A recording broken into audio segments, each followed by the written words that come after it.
In this video, I'm going to be talking about the most important factor that impacts an economy's long-term growth, productivity.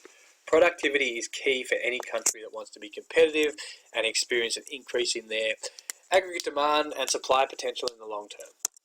Productivity measures the level of output per unit of input. So it's basically about how efficiently resources are being used to produce goods and services. In any definition, I want you to touch on both of these things. Okay? So don't just say it's output per unit of input, but it's about how efficiently we're using our resources, our land, labour and capital to produce goods and services.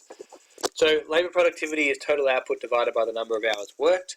It's got nothing to do with the price of labour, don't make that mistake. It's just output based on compared to the number of hours that people are working. Not saying there might be $100 an hour or $10 an hour, it doesn't matter. It'll affect business and production costs, but it's not about what productivity is about.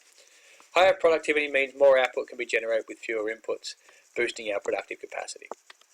Okay. Whenever you get a question on productivity, you want to be able to, yes, it's a supply side factor, and yes, it's going to shift supply to the right, but the benefits of higher productivity will generally flow through the fact that it's going to lead to lower prices, and therefore make us more internationally competitive, and therefore will help to boost aggregate demand.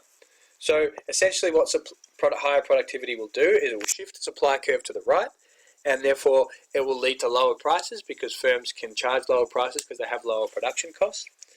That will lead to less inflation, and therefore more other countries are going to want to buy our products. Okay, they're cheaper, therefore we'll export more. It'll be good for import competing businesses because they can compete, because if we're not productive enough, there's no way we can compete with China or Japan, who are going to be selling at much lower prices. So anytime you talk about productivity, yes, it's a supply side factor, it's never a demand side factor, it doesn't shift demand. But whenever you're linking it to living standards, you will still talk about how it boosts consumption and investment spending because it makes us more internationally competitive, and therefore consumers will demand more because they'll have higher incomes. We will invest more because we're more competitive, so we're generating more profits, and it boosts net exports because we will export more and import less. Really important. Okay, so if we're looking quickly about Australia's productivity compared to other nations, you can see that Norway is the most productive, so they're generating the most output per labour hour, because this is labour productivity.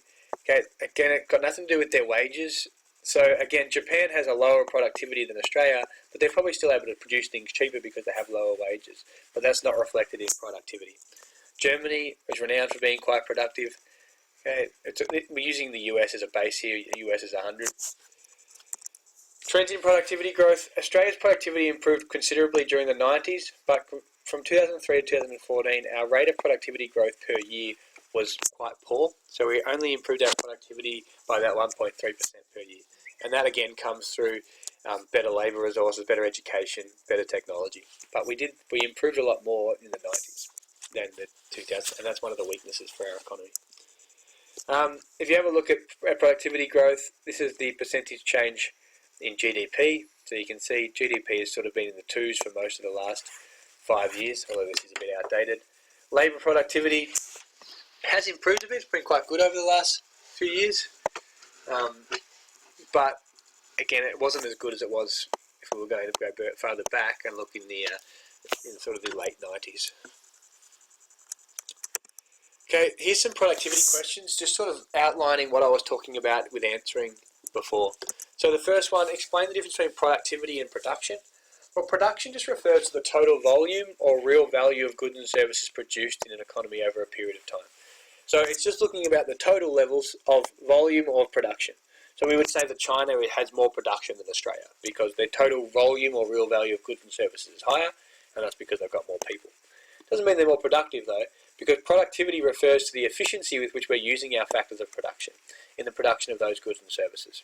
So production is total output, measured as real GDP, where productivity is output divided by inputs, measured as real GDP per hour worked in the case of labour productivity.